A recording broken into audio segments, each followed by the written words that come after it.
I never thought the word cancer would be one I'd hear in my own diagnosis. It always happened to someone else. Someone older, someone with a risk factor, someone in a different life than mine. But there I was, 39, healthy on the outside, fit, active, full of plans for the future, and yet sitting in a sterile doctor's office, frozen as they delivered 3 words that shattered everything. You have cancer.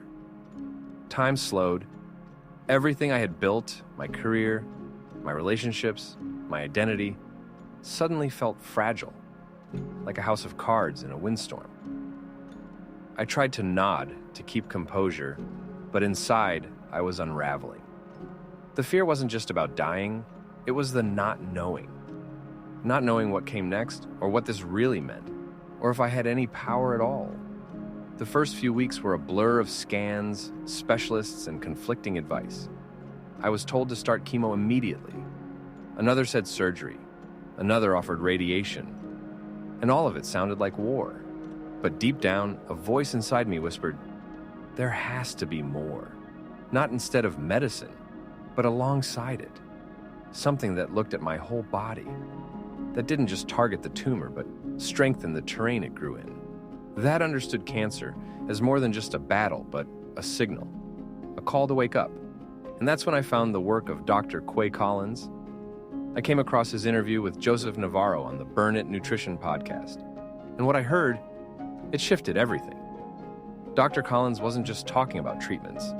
He was talking about metabolic healing, about how cancer cells thrive on glucose, and how we can use metabolic therapies, like the ketogenic diet and molecular hydrogen, to disrupt that fuel source. He explained the science behind deuterium-depleted water, a concept I had never even heard of, that targets the way cells process energy at a mitochondrial level. He described how cancer cells often lose the ability to use fat for fuel, and how shifting to a fat-adapted metabolism could create an environment hostile to those cells, but supportive to the healthy ones. This wasn't just theoretical. He had lived it. He had seen it. His message wasn't false hope, it was informed hope. So I dove in. I cleaned up my nutrition, went ketogenic, strict but intentional. I introduced fasting. I researched deuterium levels in my water and made changes. I moved gently, walked daily, and prioritized sleep like it was medicine. I became part of my healing process.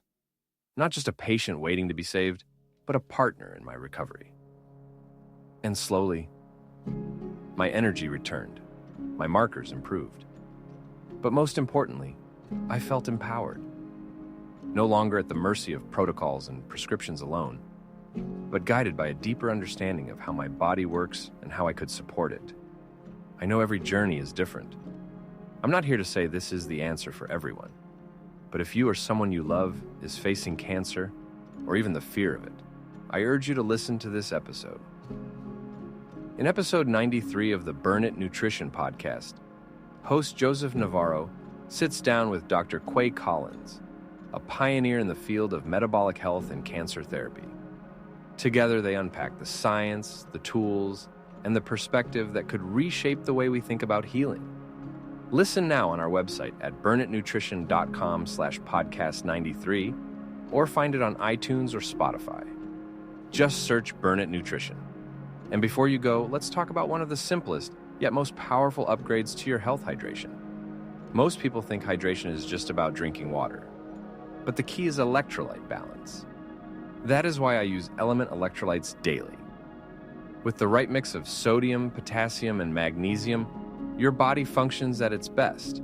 It keeps me hydrated, supports my workouts, and improves recovery. Right now, Element is offering a free sample pack with any purchase. Just go to drinkelement.com/burnit to grab yours. Cancer changed my life, but knowledge transformed it. Check out the full episode now. You may just discover a new path forward, one built not on fear, but on informed strength.